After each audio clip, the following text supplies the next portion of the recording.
Je vous emmène ici à Guimillot, nous sommes au fin fond de la terre et nous découvrons un enclos paroissial. Il faut bien dire que la Bretagne à ce moment-là, cette partie-là en tout cas, était très riche et les paroisses se faisaient de concurrence pour savoir qui construirait la plus belle église. Voilà celle de Guimillot avec ses grandes nefs et deux nefs dans les bas-côtés.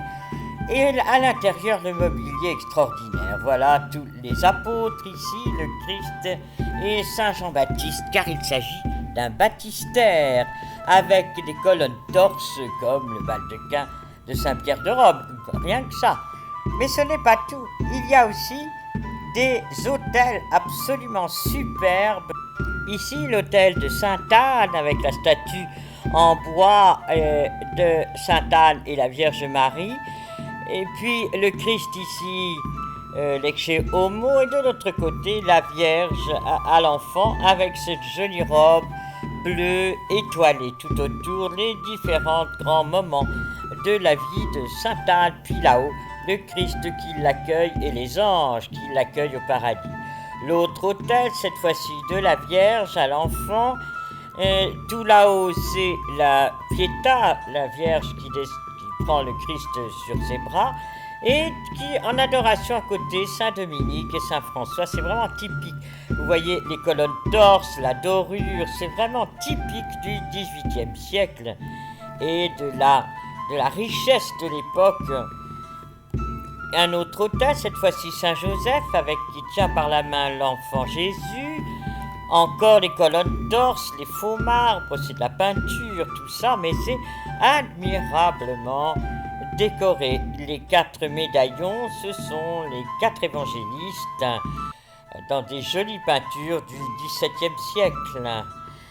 Puis l'autel de Saint-Millot, là encore, XVIIe, avec ses colonnes torses, ses peintures dorées, et la représentation du grand saint du village qui porte son nom.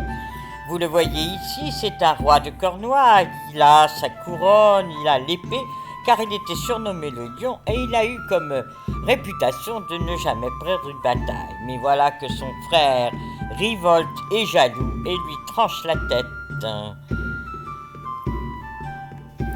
Sortons maintenant sous le porche des 12 apôtres, chacun avec son attribut, puis Saint Millot est entouré par 2 anges qui accueillent les gens qui entrent dans cette église.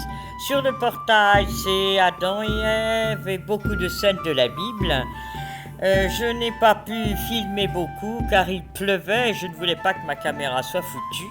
Donc voilà, le calvaire, on le voit très peu. L'ossuaire, lui aussi, un peu de plus près, mais vraiment le temps était tellement mauvais que je n'ai pas pris le risque de voir ma caméra périr. Voilà le calvaire avec la vie du Christ qui servait de bande dessinée, qui servait aux prêtres pour enseigner le catéchisme à ses ouailles. Laissons là Guimillot et allons voir un autre enclos paroissial, un autre lieu sacré bien breton. À bientôt, au revoir.